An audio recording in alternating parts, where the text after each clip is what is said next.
Состојбите во Западниот Балкан, а со тоа и во Македонија покрај прашањата поврзани со економијата, безбедноста и мигрантската криза се на дневниот ред на Советот за општи работи на Европската унија, кој денеска заседава во Брисел. Овие теми, но со фокусиран пристап, синоќа се најдоа и на Советот за надворешни работи, на кој високата представничка за надворешна и безбедносна политика Федерика Могерини ја пренесе загриженоста дека Западниот Балкан може лесно да стане шаховска табла за задкулисните игри на големите сили и дека регионот е изложен на повеќе слојни тензии и предизвици кои лесно можат да го вратат назад.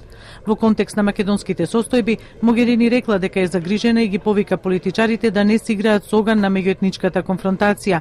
Потенцијалот за излез од кризата според неа е во седница на парламентот и избор на негов председател. Јас тоа го изразив и на состаноците со председателот и со другите политички лидери, но и јавно, не само во име на Европската унија, туку и во име на генералниот секретар на НАТО. Колку сум загрижена? Сум, но се обидувам да се научам да одам над загриженоста и да видам потенцијал за решавање на политичката и институционална криза, бидејќи она со што се соочува Скопје е политичка и институционална криза, која сум загрижена да не се претвори во меѓуетничка криза.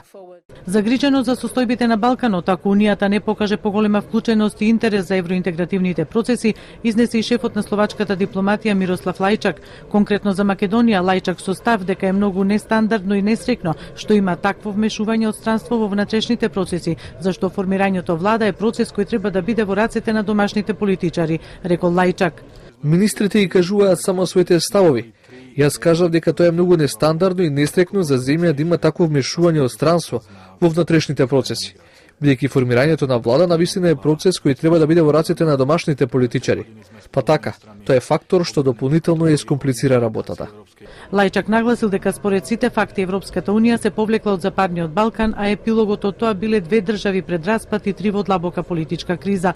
Излезот од ваквата ситуација Лајчак го гледа во нова динамика што Брисел ќе ја внесе во процесот на проширување со земјите од Западен Балкан.